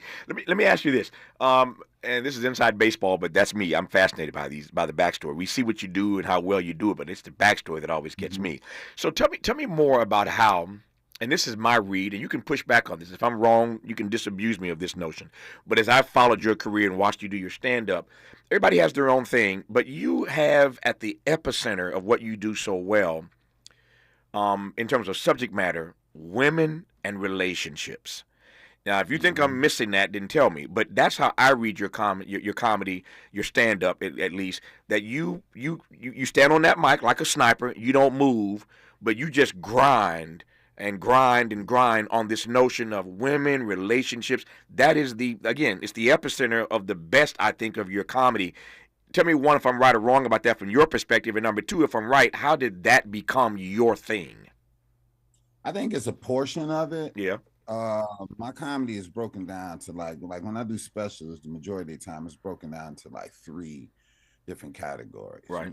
Definitely a relationship portion, but then you also have, just a relatable portion where we just talking and we just doing jokes and written jokes, whether it be stories, whether it be whatever it is, that I do that portion. Then I have a portion where I go to my notepad and I go to jokes. I go to jokes that I don't really like. Half of them I know work, and the other half I don't know work. Right. And I'm from the school of where not being funny is funny, and that's my style of comedy. A bomb joke is just as good as a joke that kills. To me, it's just how you deliver it and how honest you are about it. And so I purposely have jokes that don't work in my set so we can laugh about it, and so those are like the 3 entities of a set that I normally have. Yeah. You know what I mean? I want to come back to the. I want to come back to this. Is cool. Yeah. I'm sorry. Yeah, I'm sorry to cut you off. I hear you. No, go ahead. No, so I want to come back to the notepad in a second because I love how okay, Mister, you kind of close with that. You saved the notepad piece for the last part of the stand-up. So I'll come back to the notepad in a second here. But I'm fascinated now by this comment you made a moment ago. Now I'm talking to the philosopher, Deon Cole. So break down, Mr. Philosopher, break down this notion of not being funny as funny. I get it, and I never thought about it in that way. It works, so you're making me rethink something here. But tell me more about this notion of not being funny as funny. Have you ever walked in a comedy club or heard something that was so corny, you laughed at it because of how corny it was? Like you laughing now. Yeah, it's more like the audacity. Yeah. Why would you say this? It's like it's funny. You see, I think people and comedians get caught up into how one laughs. That ain't the goal for me. The goal for me is you laughing. You know, I don't get caught up in how you laugh. I get caught up in you laughing and you releasing and you thinking. And that's what I get caught up in. So while everybody wants you to laugh a certain way at a certain age, my thing is just laugh. And I'm going to go another way to make you laugh, different than any other comic. And so I think the people that come pay a ticket to come see me, they know that they're going to witness that. They know they're going to see something refreshing. They're going to see something out of character. And we're going to go on a ride and we're going to have a good time, you know? So one day, this is years ago, Deon, I think you'll appreciate this. One day on a dare, at a sort of celebrity thing, I did a tight five. Yes, Tavis Smiley. I did a tight five, got up on stage. I worked with a couple of comedian friends of mine to help me write my jokes. But at this event, and I hope there's no tape of this circulating around, but I got up, I did a tight five. It worked. People laughed. I think they in part were laughing. It's like, man, this is Tavis Smiley telling jokes. So it worked for 5 minutes, and I got off the stage. But I've never forgotten that moment because I suspect the answer to this question would be different for any comedian. But whether you're being funny because you're being funny or because you're being funny because the joke ain't funny, either way, to your point, you're making people laugh. How would you describe what it feels like? And I want to go just a little deeper here. What it feels like to stand on a stage with nothing but material and make this audience gut bucket laugh. That there's a level of control there that always fascinates me. I mean, it's the same with music artists. They get on stage and with their voice, with their instrumentation, they control this crowd. But the comedy thing is always fascinating for me because it's just you and this microphone. But you are working this audience. What's that feel like when the stuff that comes out of your mouth gives you the desired result? To your earlier point, is that you got a whole crowd of people laughing at what you said. Yeah, it's a feeling like you never felt before. And those who tried it and did it and experienced it, they know it. That's why comedians can sleep in a car and work 18 hours and drive another 3 hours to only do 3 minutes. There's a reason why that comic is doing that. It's those 3 minutes to perform on stage. That feeling is worth him sleeping in his car, him working 18 hours, and him driving another 2 hours to go do a spot. Like that's how crazy that feeling is, you know. And I feel as though it's not like really a control thing like that. I think it's just more therapeutic. You know, it's for us to get things off of our minds and chest that we think about, that we want to ask as many people as possible what they think about it as well. You know what I mean? It's almost like a therapy session. Comedy shows are like therapy sessions. You all are the shrinks, and we go up there and say what's on our minds, you know. And people pay to hear who they want to, who problems they want to hear. I never thought about it in that way. I never thought about myself as a shrink at a comedy show. But I take your point though. Audience is a shrink, man. Yeah, I get it. And you talk, and you know, it's you know, that's what it is. You know? I get it. So many of the greats, and obviously at the top of that list for me, the GOAT, Richard Pryor. But so many of the greats, their comedy comes from, as you well know, dark spaces, dark places. I've never gotten that sense with you, but maybe I'm misreading something. Oh yeah, no, I grew up so poor, dude. Like looking back at it, that's why, like with my mom, I went so hard for her because I didn't realize until later on what she did. Mm-hmm.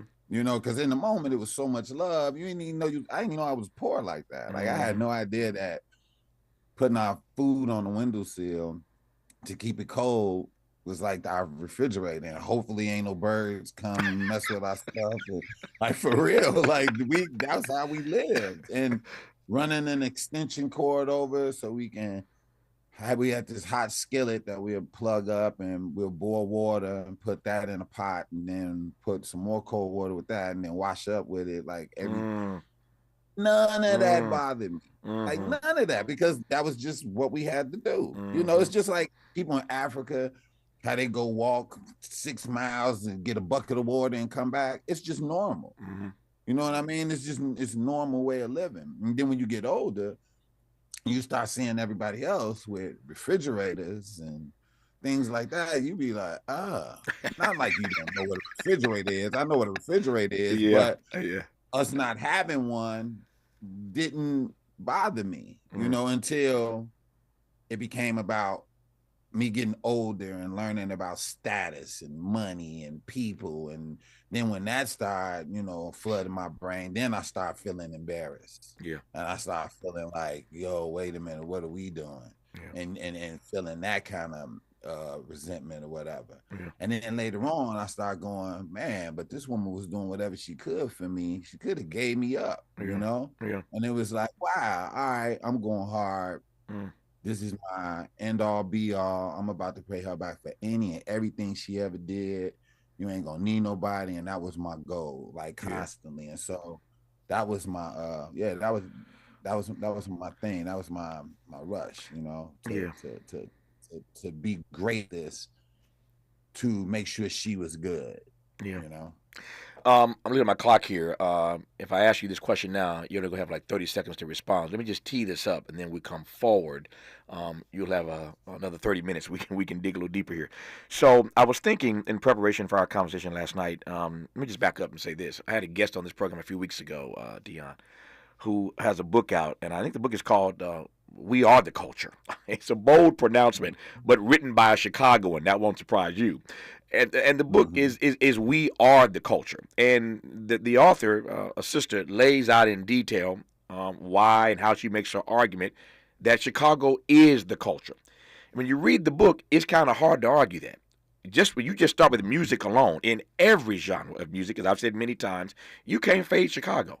I mean, just run the list in jazz, in blues, in hip-hop, in R&B, in gospel. I can stop there, but just run the list. There is no city in this country that has produced a greater pantheon of artists, black artists, in those categories than Chicago. That's just music. And then there's fashion and a thousand other things we could get to. But the book is called, I think, We Are the Culture, and it's about, of course, the city of Chicago. I was thinking last night in preparation for our dialogue today about all the great comedians from Chicago. And let me just do this. You can go from Bob Newhart to Bernie Mac. That's an expanse for you. From Bob Newhart to Bernie Mac. Deon Cole is in that pantheon. We'll talk about, as he is now, what it was like for him growing up in Chicago and how he processes being a part of that group of great comedians, great artists from the city of Chicago, and a great deal more to get to. I ain't got to the notepad. I haven't got his reflections looking back on Blackish. There's a great deal more to talk about as we celebrate Deon Cole's new Netflix comedy special. It's called OK Mr. More with Deon Cole when we come forward on Tavis Smiley. For all the freedom-loving folk, this is Tavis Smiley. I feel like freedom. Paid for by government.com. Did you know the United States Mint has issued a new Morgan silver dollar coin in proof condition for the first time? Not only that, they are also minted in 99.9% pure silver for the first time ever in history. Coin experts are calling this an amazing opportunity for anyone that knows the enduring popularity of Morgans. But you must hurry. Only 400,000 of these legal tender silver dollars were issued. These first ever Morgan silver dollars are brand new with stunning mirror-like finish, minted by the iconic San Francisco Mint. Call now and you're guaranteed a new first ever 99.9% pure silver proof Morgan dollar. To learn more, call 1-800-973-9717. If you order now, you will receive a free coin collector bonus pack, a $25 value, free with every order. Call 1-800-973-9717 now to secure your new Morgan silver dollars before they are gone. That's 1-800-973-9717. I'm Ree Harris, and here's the latest from the Black Information Network. Hurricane Milton is disrupting travel as it approaches expected landfall. Hundreds of flights have been canceled, and Tampa's International Airport is closed. Theme parks and cruise lines have also canceled trips and adjusted their schedules as Floridians brace for the powerful storm. More than 50 counties are under a state of emergency, with tens of thousands ordered to evacuate. The Las Vegas Strip will look just a little bit different. The iconic Tropicana Casino Hotel was imploded overnight. The controlled demolition took just over 22 seconds. The Oakland Athletics' future baseball stadium will be built on the current Tropicana site. And that's the latest. I'm Ree Harris on your home for 24/7 News, the Black Information Network, and BINnews.com. Right now, there are young people across the world facing a tough choice. Continue their dream of education or drop out to help their family put food on the table. You can help change their future in a single moment. See how far your support can go at unbound.org. Is this the tiger? This is the KBLA Sports Minute with Ray Richardson. The Dodgers are on the brink of a third consecutive elimination in the divisional playoffs. They lost 6-5 to the Padres in San Diego in Game 3. The Padres are up 2-1 in the best of 5. The Dodgers offense broke down after the third inning. No runs and only one hit. A must-win Game 4 for the Dodgers tonight. USC women's basketball star Juju Watkins has signed a multi-year extension with Nike. The new contract, which includes a signature shoe deal for Watkins, is one of the highest paid endorsement deals in the history of women's basketball. Watkins, who grew up in Watts, is getting ready for her sophomore season at USC. The New York Liberty will face the Minnesota Lynx in the WNBA Finals. Game 1 in the best of 5 is Thursday night in Brooklyn. The Liberty are going for their first WNBA championship. Minnesota is going for number 5. No debates, no speculation, just the info you need. That's your KBLA Sports Minute. I'm Ray Richardson. More news, opinions, and conversation when we come forward on KBLA Talk 1580. We must understand the politics of our community, and we must know what part politics play in our lives. Questions about black voters, their disengagement, lack of information, and support or lack thereof for Democratic candidates have once again taken center stage as Democrats, Republicans, and independent candidates compete for this critical voting bloc. Will black voters abandon Democrats in this election, move historic numbers of votes toward the Republican nominee, or will they continue a decades-long trend of overperforming for Democratic candidates up and down the ballot? The stakes have never been higher for Black America. Tune in to KBLA's new show, The Black Pack, hosted by veteran political strategist Adrian Shropshire, every Friday from 4 to 6 p.m. for a breakdown of the issues, rhetoric, polling, and more this election year. It's The Black Pack with Adrian Shropshire, Fridays from 4 to 6 p.m. exclusively on KBLA Talk 1580. Make a move into a home of your own. With City National Bank's Ladder Up Home Loan Grant, you could receive up to $20,000 that you never need to pay back. Use it toward your down payment, save on closing costs, or to buy down your mortgage rate. Find out more at cnb.com/ladderuphome. City National, here for every stage of the journey. Property must be in a qualifying market in California, New York, or New Jersey. Additional terms and conditions apply. Not all applicants will qualify. Terms are subject to change without notice. City National Bank is an equal housing lender. Member FDIC. NMLS number 536994. My friends swim no matter the season, but my moderate to severe plaque psoriasis can sometimes take me out of the moment. Now, thanks to Skyrizi and Clear Skin, count me in. With Skyrizi Risankizumab Riza, a prescription-only 150 milligram injection for adults who are candidates for systemic or phototherapy. 3 out of 4 people achieve 90% clear skin at 4 months. Don't use if allergic to Skyrizi. Serious allergic reactions and an increased risk of infections or a lower ability to fight them may occur. Before treatment, your doctor should check for infection and tuberculosis. Tell your doctor if you have an infection or symptoms such as fever, sweats, chills, muscle aches, or cough, or if you plan to or recently received a vaccine. Thanks to Skyrizi, there's nothing on my skin, and that means everything. Ask your doctor today about Skyrizi, the #1 dermatologist-prescribed biologic in psoriasis, and visit skyrizi.com or call 1-866-SKYRIZI to learn more. Made fresh daily in Lamert Park, Los Angeles, California. You're listening to Tavis Smiley. Tavis Smiley and Deon Cole, comedian and actor who is celebrating the success of a new Netflix comedy special called OK Mister. If you have not checked it out, do yourself a favor. You want some good laughs about vintage women and 1,000 other things, check out Deon Cole. The notepad section is always hilarious for me. We'll talk about that as we move through this hour. But before I push forward, though, Deon, I want to just pause or pivot, or more accurately, just make a U-turn for a quick second here before we push ahead. I was thinking about this as you were just talking. I was sitting here very quietly, of course, listening to you talk about your mom and the way that you were raised. And it reminded me of a prior Netflix special you did, you know where I'm going, called Charlene's Boy. Your mom's name was Charlene, and the Netflix special, for those Deon Cole fans out there, you saw it. It's called Charlene's Boy. And I want to just read something that Deon said at the time about having done that special, Charlene's Boy. My mom was everything, my everything. I am the only child, and there are no brothers and sisters, no father, and she was everything to me. She still is. Everything I did was for her. We talk every day. When things didn't work out, she made it work out. She was a praying woman. She made things happen that I never thought would happen. I would pray and have faith and all of that, for that to be taken away from me, and I'm still to this day hurting from this situation, and it's only been a year since she passed. And so with this special, I wanted to make sure that she lives forever, but naming the title after her wasn't even my goal. Those are words from Deon Cole in 2022 about the special Charlene's Boy. I'm sharing that, Deon, because I want you just to reflect on that special and whether or not it accomplished what you achieved, and just reading those words of you talking about your mama. Every one of us, certainly as black men, want to make our mamas proud. My mama's listening right now, back in the Midwest in Indiana, and every day I wake up, that's my goal. Can I make my mama proud of me today?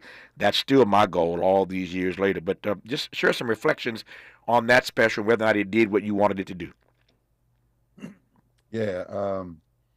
So when you do these specials, you know ahead of time where you're going to shoot it at. Mm-hmm. You know what place you're going to shoot it at and all of that. So what you would do is you wouldn't tour there. Whatever city that is where you know you're going to do your special at, you're not going to tour there, because you're going to shoot your special there, and you're going to do that material for that special at that place. So you want to save that place. When we were doing the deal with Netflix, it was a lot going on, and they wasn't like getting back to us right away. And so I still was touring and doing these dates, and I was doing like every city under the sun, you know. Mm-hmm. And so finally they came back with a date, and I was like, okay, cool. I was like, well, when you guys want me to shoot? And they was like, in September. And I was like, I don't really want to do nothing in September, because I knew that was the month my mother had passed prior. And so they was like, yeah, well, we got to shoot in September because we got everything else locked in. So I was like, all right, forget it.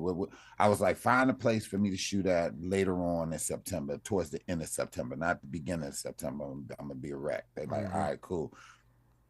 They looked around and they found one place, and the only state that I haven't performed in was New York. New York was the only place, because I kept performing because we didn't touch down until later on. And so the only place that I didn't perform was Chicago and New York. Mm-hmm. And they found a place in New York, in Brooklyn, and it was the King's Theater in Brooklyn. Oh, and yeah. I was like, okay, I'll shoot there. And they was like, yeah.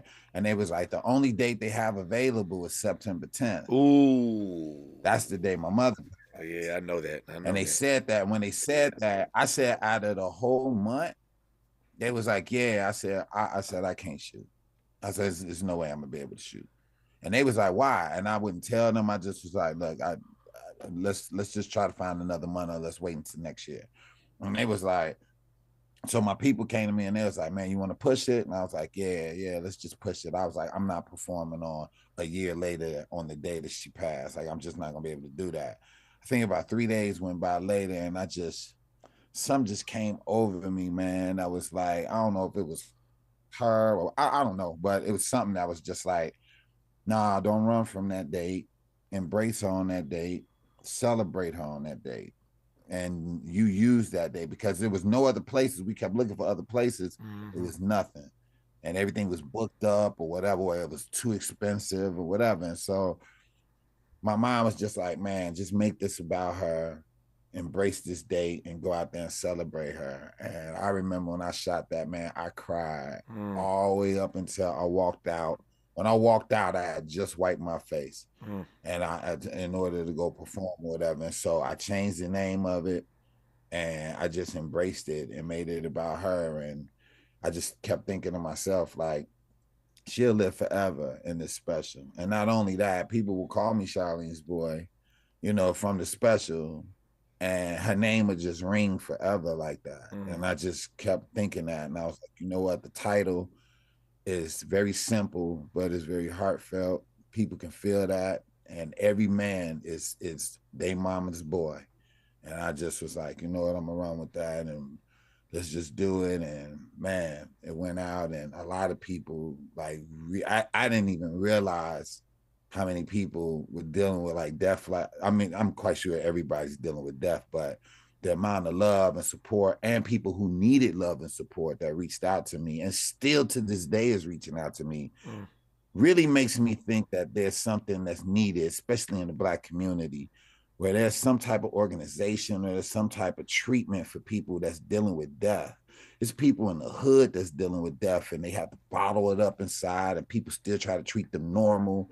And you got to suppress the way that you feel in order to stay as normal as possible, because your friends don't really want to be with you if you ain't who you was when y'all became friends. You get what I'm saying? So if you change, now they really don't want to be with you, because you don't satisfy what they need you to do to satisfy them.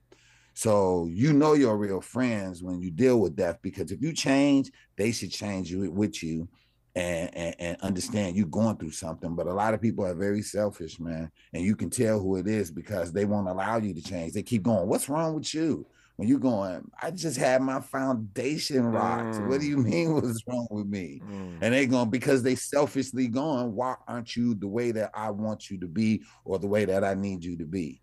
And so that special has taught me how to deal with people, clean my circle out. The ones that's gonna be there, they're gonna be there. The love and support that we all need. It's called the 50 Club. They said people in their 50s, most people who hit 50 or almost at 50 or over 50, that's when a lot of people like lose their parents, and they call it the 50 Club, because our parents are like in their 70s and 80s at the time. And so there's like right around there, that happens. And I was right around 50 when that happened. I couldn't believe it when that happened, but I when I heard that 50 Club, I was like, wow, and I don't try to like, manifest things in that nature or whatever, but some things is just science. It is what it is. And the calculations is, if you're 50 years old, your parents is 70 or 80, then yeah, that's just how life goes. And so I had to embrace that, man. And, it's as hard as it is, I think about what my auntie said. My auntie was like, you got to start eating. You got to start like really enjoying yourself, because I was like a wreck when it happened. Because I didn't just lose my mother. I lost my auntie, my 2 uncles, and my mom and best friend all within 6 months or whatever. And they was like, yo, my aunt was like, if you had the chance to bring her back, would you? And it just struck me a certain way where I was like, I mean, yeah. And they was like, why? Why would you bring her back down here where it's war and diseases? And this was right around the pandemic. It's like the pandemic. And you really would bring her back here? And it just resonated with me where I was like, man, I guess not. And she was like taking medicine, and she's not be able to like really walk that well. Like, would you? And that was like the best advice that I had to help me cope with this every day, and just be like, you know, man, she in a better place, and this is my new normal, and I'm just gonna make sure everything that I do, she lived through it. Obviously, I do not know when I ask questions what the answers are going to be, but I am so grateful that Deon Cole indulged me in responding to that question. More with Deon Cole when we come forward on Tavis Smiley. From Leimert Park with love, this is Tavis Smiley. Vice President Kamala Harris. I get it. The cost of rent, groceries, and utilities is too high. So here's what we're going to do about it. We will lower housing costs by building more homes and crack down on landlords who are charging too much. We will lower your food and grocery bills by going after price gougers who are keeping the cost of everyday goods too high. Kamala Harris's economic plan is focused on lowering costs for families, so you can keep more of your paycheck.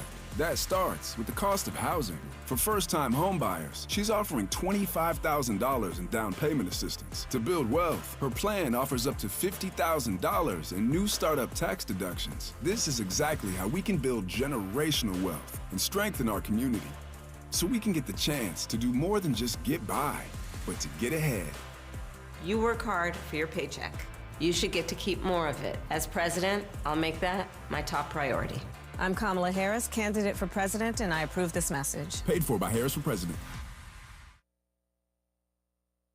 Tavis Smiley's new book, The Covenant with Black America, 20 years later, is now on sale everywhere. This classic text shot to #1 on the New York Times bestsellers list almost 2 decades ago. If you have the original book, you will surely want to get this 20th anniversary edition with powerful new contributions from today's leading voices. This 20th anniversary edition presents a compelling blend of historical insights and contemporary urgency in this critical and unprecedented election year. Get your copy of The Covenant with Black America 20 years later today. I'm Jeff Davis. I believe my daughter should inherit something, but not the role and responsibility of burying me. That's why I have a pre-need burial insurance plan through Harrison Ross Mortuary. Their plan offers me 4 payment options. 1, pay in advance, or pay over 3, 5, or 10-year time periods to keep the payments affordable. Contact the professionals today at Harrison Ross Mortuary. We can be reached at area code 310-704-4901. That's 310-704-4901. And ask for me, Jeff Davis. Thank you. We asked seniors how to prevent Medicare scams. My best advice, if you get a phone call, do not talk to the person. These people are well trained. Don't talk to them. They don't know me. They're just trying to scam me. Don't be fooled. Hang up. Just hang up. Never give out your Medicare number. They're going to get your number to put in a false claim. If I get a call from someone, I don't pick up the phone. And should I pick up the phone and they ask for information, then I hang up. How do you detect Medicare fraud?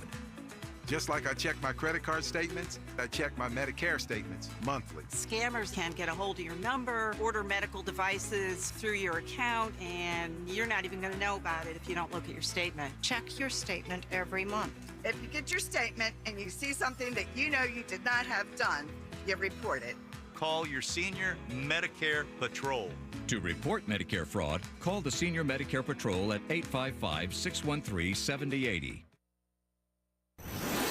Let's get back to more of this rich dialogue with Tavis Smiley.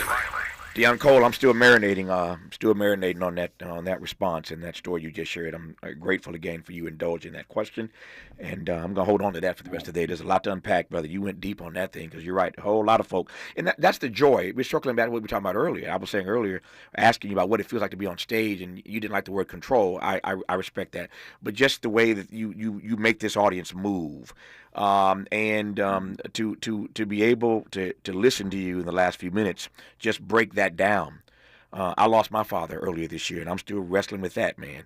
So I know that what you just shared was what somebody, including yours truly, needed to hear on this particular day. So thank you for taking that question.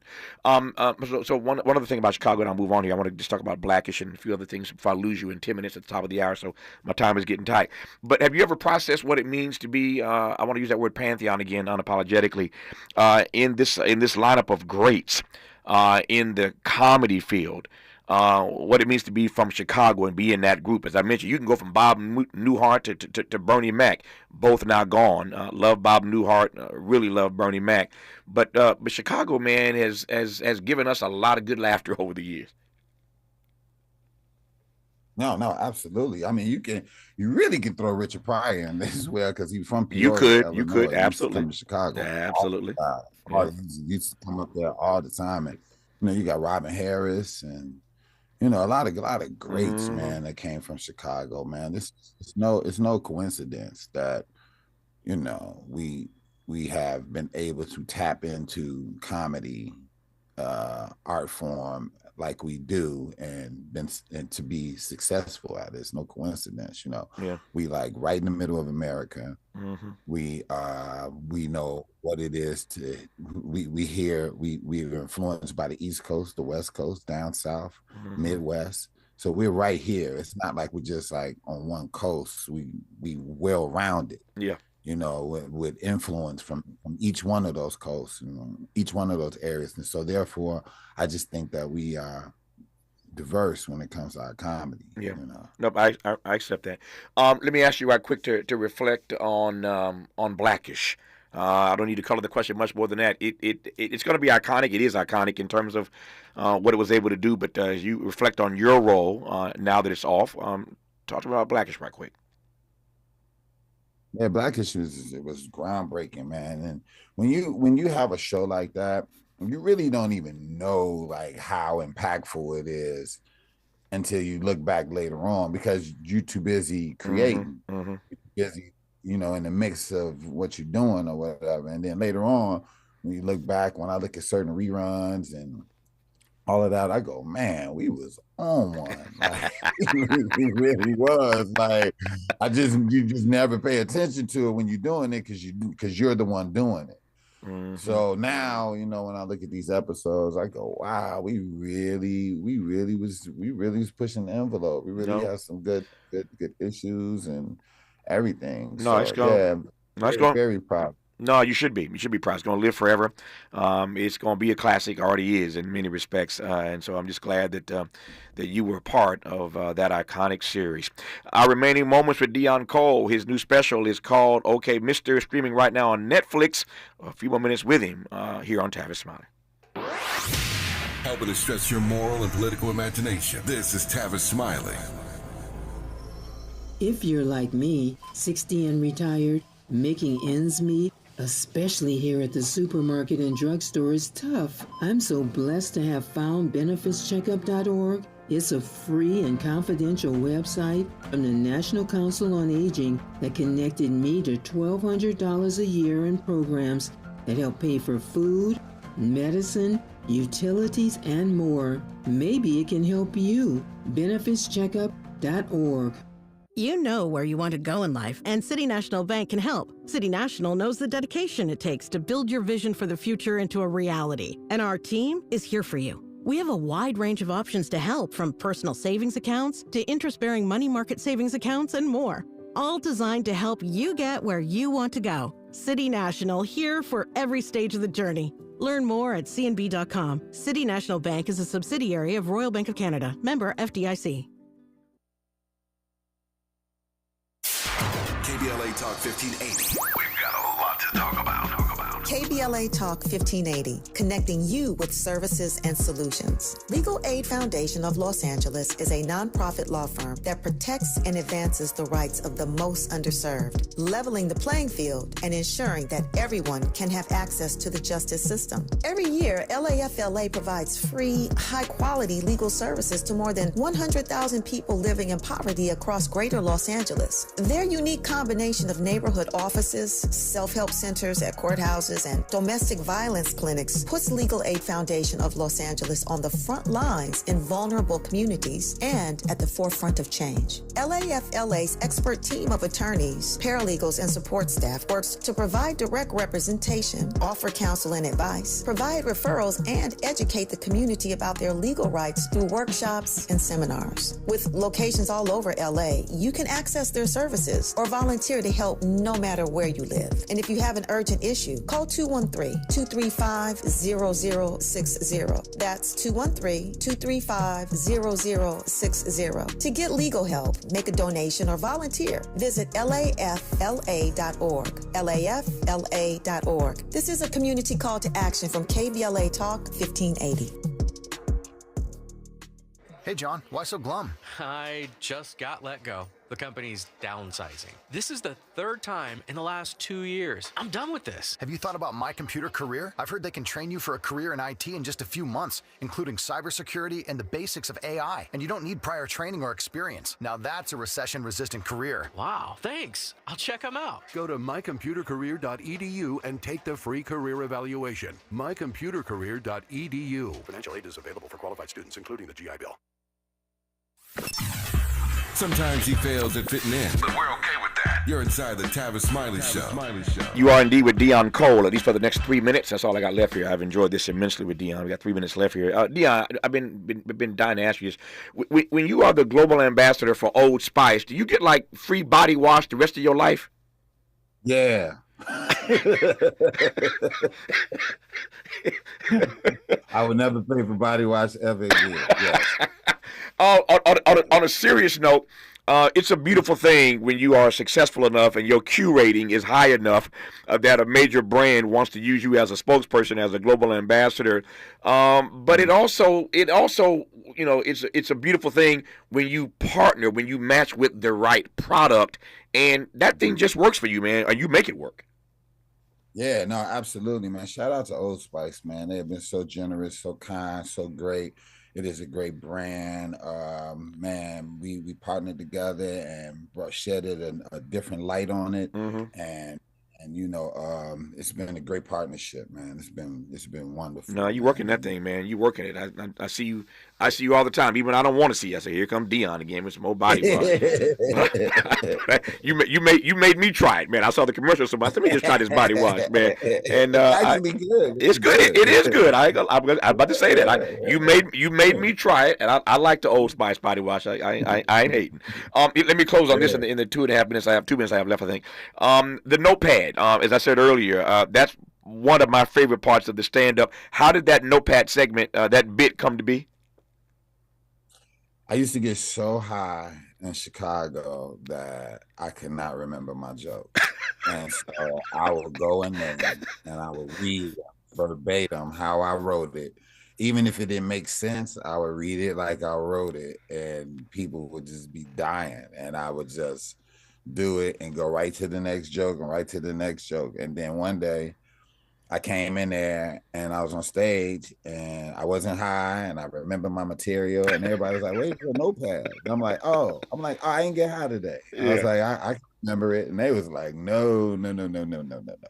You need that notepad if you want us to laugh. I'm like, this what? And so, yeah, it went like that. I love it. Thank you too, man. And shout out to everybody that's watched Okay Mister and shared it and watched it, and everybody that watched my show Average Joe, which is also on Netflix as well, man. Thank you for everybody watching both of them. Thank you, and thank you, Tavis, for your platform. No, man, you're kind. It's my honor always to share my platform with you. Any platform I have, you are welcome to be a part of it. Congratulations once again on Average Joe. That's also as you heard him say, streaming. But the Netflix comedy special is called OK Mister, and I can assure you that I won't lead you astray. You will laugh your butt off when you see OK Mister. Deon, I'm glad we got this in, man. Thank you. I know you're busy, brother. I deeply appreciate your time, man. It means a lot. You gave me an hour. I mean that sincerely, and I'll talk to you soon. All right, bye. Thank you, man. Stay strong. Just like that, 3 hours gone. Back here tomorrow, Lord willing, to do it all over again. Until tomorrow, thanks for tuning in to Tavis Smiley, and as always, keep the faith.